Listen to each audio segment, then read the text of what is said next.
There is a very confusing moment that so many people experience but rarely talk about openly. You were rejected, discarded, replaced. You were made to feel small, unwanted, and easily forgettable. And just when you begin stitching yourself back together, just when the silence starts to feel peaceful, they come back, not with accountability, not with growth, but with presence. And that return can shake you to your core. Let's be very clear from the start. Their return is not about love. It is not about sudden insight. It is not about realizing your worth in some romantic, cinematic way. It is about ego. It is about control. It is about unfinished business inside a personality that cannot tolerate loss of supply, loss of admiration, or loss of dominance. When a narcissistic person rejects you, the story in their mind is simple. They win. They leave. They upgrade. They move on without consequence. But here is what disrupts that fantasy. Your healing, your detachment, your silence, your refusal to chase. The moment you stop orbiting them, something cracks in their narrative. And that crack feels intolerable. Narcissistic dynamics are not built on mutual love. They are built on regulation. You regulated their self-esteem. You absorbed their chaos. You mirrored back the grandiosity they needed to survive. So when they reject you, they assume you will remain emotionally available. They assume the door is unlocked. They assume you are still waiting in the wings, hurting, hoping, ready to respond. And when you are not, when you begin to rebuild your life, when you look stronger without them, that becomes a threat. A narcissistic personality struggles deeply with object constancy and ego stability. They do not process loss the way healthier individuals do. Instead, they experience it as a wound to their superiority. And wounded superiority often seeks repair, not through growth, but through reclaiming what once fed it. This is why they come back. Not because they have transformed, not because they suddenly see your value in a healthy way, but because you represent unfinished validation. You represent control that slipped. You represent a mirror they are not ready to lose. Understanding this is power. Because the moment you stop interpreting their return as romance and start seeing it as regulation, the confusion begins to lift. And when confusion lifts, clarity steps in. And clarity is where your strength truly begins. When you walk away from someone who expected to dominate your emotional world, something profound happens beneath the surface. It is not just a breakup. It is not just distance. It is an ego wound. And for a narcissistic personality, ego wounds are not minor injuries. They are fractures to the very structure holding their identity together. A narcissistic individual constructs their sense of self around admiration, control, and perceived superiority. They do not build internally stable confidence. Instead, they depend on external validation to regulate their worth. You were not simply a partner, friend, or admirer. You were a source of emotional supply. You reflected back their grandiosity. You tolerated the inconsistency. You absorbed the blame. And in doing so, you stabilized a fragile system.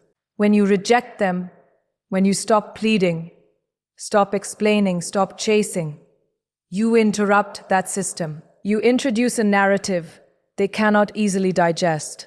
In their mind, they are the ones who leave. They are the ones who upgrade. They are the ones who decide when something begins and ends. Your rejection flips the script. It removes their illusion of dominance. And that is intolerable. This is why your silence unsettles them. This is why your growth irritates them. This is why your indifference can provoke more reaction than your tears ever did. Because your rejection communicates something they fear deeply. They are not as powerful as they believed. They are not universally irresistible. They are not immune to abandonment. For a healthier person, rejection hurts, but becomes a moment of reflection. There is grief, accountability, even growth. But for someone organized around narcissism, rejection feels like annihilation. It exposes the insecurity they work so hard to conceal. And rather than sitting with that discomfort, they often externalize it. They may rewrite the story, smear your name, devalue you publicly, or suddenly attempt to reinsert themselves into your life. You might wonder why someone who discarded you would be haunted by your absence. The answer lies in control. When they reject you, they expect you to remain emotionally hooked. They expect access. They expect you to carry the pain while they move forward unchallenged. When you refuse that role, you create cognitive dissonance. You become proof that they can be left behind, and that proof lingers. Your rejection forces them to confront a truth they are not equipped to process, that someone saw through the performance and chose self-respect over chaos. That is the ego wound they cannot easily heal. It is not about losing you as a person. It is about losing the function you served. It is about losing the narrative of superiority. And here is the powerful part for you. Their haunting is not a reflection of your weakness. It is evidence of your boundary. It is evidence that you disrupted a dynamic that was never sustainable. When you choose yourself, when you detach from manipulation, you are not just ending a relationship. You are removing yourself from being a mirror that props up someone else's instability. That is why your rejection echoes in their mind. Not because they suddenly understand your value in a healthy way, but because you exposed a vulnerability they spend their entire lives trying to outrun. And in doing so, you shifted the balance of power in a way they cannot comfortably undo. One of the most painful lies you were led to believe is that you were easily replaceable. When they discarded you, it may have looked effortless. Perhaps there was someone new, almost immediately. Perhaps they flaunted it. Perhaps they wanted you to see that they had options, that you were interchangeable, that your presence meant very little. That performance is deliberate. It is designed to destabilize you. But here is the deeper truth. You were never replaceable. Not because you were perfect, not because you gave endlessly, but because of the specific role you played in regulating their world. Narcissistic dynamics are not built on mutual connection. They are built on supply. And supply is highly individualized. You learned their moods. You anticipated their reactions. You absorbed their projections. You celebrated their wins, soothed their insecurities, and tolerated their inconsistencies. Over time, you became uniquely attuned to the rhythm of their ego. That kind of attunement is not easily duplicated. When they move on quickly, it is not proof of emotional depth. It is proof of emotional dependency. They are not seeking intimacy. They are seeking stabilization. The new person is not a soulmate.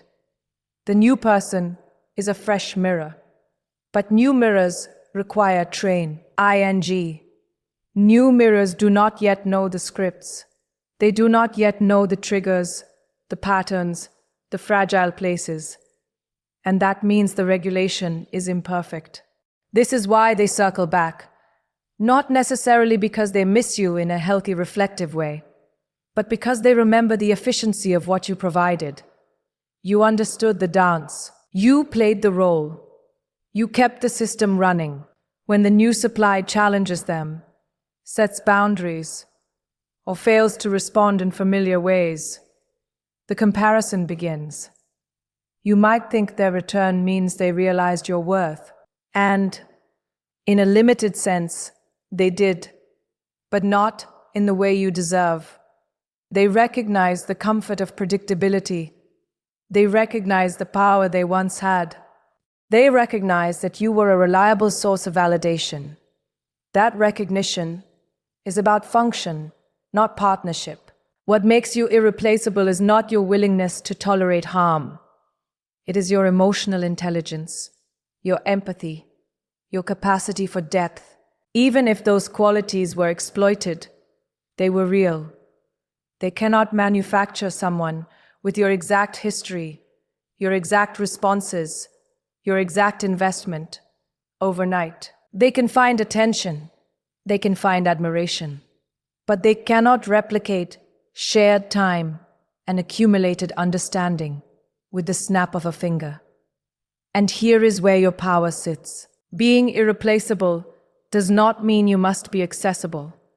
It does not mean you owe them another chance. It does not mean their return is romantic destiny. It simply means the narrative they tried to sell you was incomplete. They wanted you to believe you were one of many. In reality, you were central to a system that depended on your participation. When you step out of that system, when you grow beyond it, they feel the gap. They feel the inefficiency. They feel the loss of someone who knew how to stabilize their fragile self-image. Their return is not PR. Oof, that you were inadequate. It is evidence that what you offered had weight. And when you finally understand that you were never replaceable, you stop interpreting their reappearance as validation and start seeing it as confirmation that your presence carried more value than they ever admitted. And that realization changes how you respond to every attempt they make to reopen a door that you have already had the courage to close.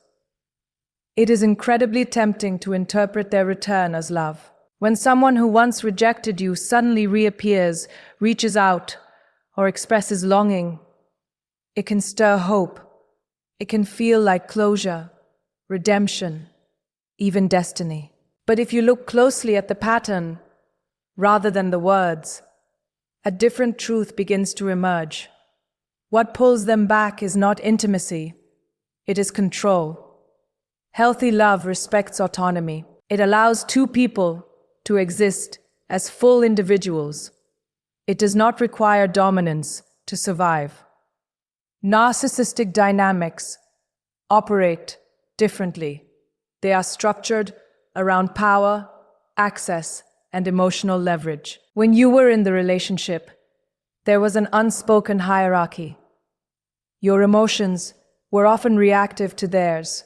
Your energy was spent managing tension, smoothing conflict, preserving connection. That imbalance is what gave them a sense of stability.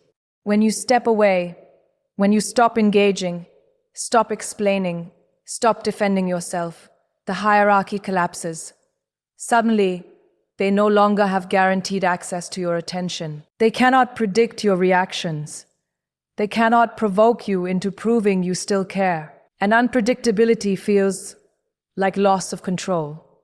For someone organized around narcissism, loss of control feels deeply threatening. It activates insecurity they spend enormous energy trying to suppress. They may not consciously think, I need to control this person. Instead, they experience discomfort, agitation, even panic. And the quickest way to soothe that discomfort is to re-establish contact. This is why their return often follows a pattern, a message that seems casual, a memory resurfaced, a crisis they want you to witness, a sudden apology that lacks depth but creates emotional opening. These gestures are not random. They are probes. They are attempts to assess whether they still have influence. If you respond intensely, whether with anger, longing, or explanation, the system reactivates. They feel significant again. They feel powerful again. Your reaction reassures them that they still occupy space in your emotional world. That reassurance is the reward.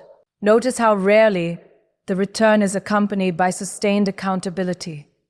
Real love requires reflection, empathy, and consistent change. Control requires only access.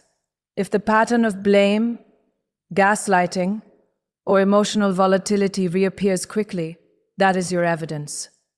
The goal was never intimacy. The goal was restoration of dominance. It is important to understand this, not to become cynical, but to become clear.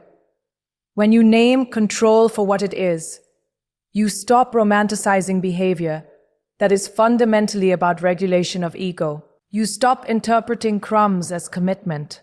You begin to see that their urgency often increases when you appear strongest, happiest, or most detached. Your growth disrupts their narrative.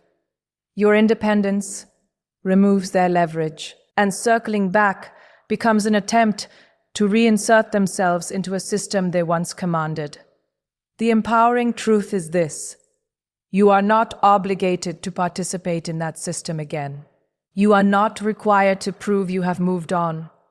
You do not need to respond in order to demonstrate maturity. Every time you choose grounded detachment over reactive engagement, you shift the dynamic. Control dissolves when it is not fed. And when you fully recognize that what they seek is influence rather than connection, you begin to respond not from longing, not from wounded pride, but from a place of steady awareness that protects your peace and reinforces the boundary that once felt impossible to hold.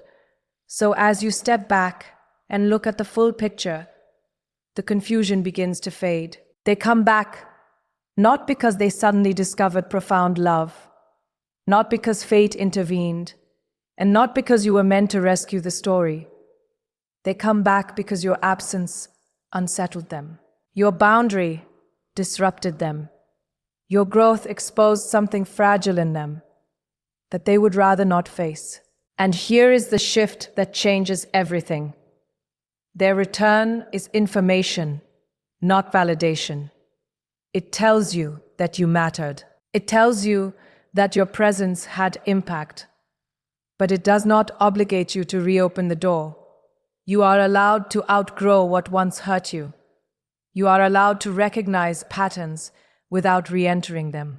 You are allowed to choose peace over intensity, stability over chaos, self-respect over temporary reassurance. Closure does not come from their apology. Power does not come from their pursuit. Healing comes from your clarity. And when you truly understand that their circling back was always about their unfinished ego work and never about your worth, you stop waiting to be chosen and stop fully choosing yourself.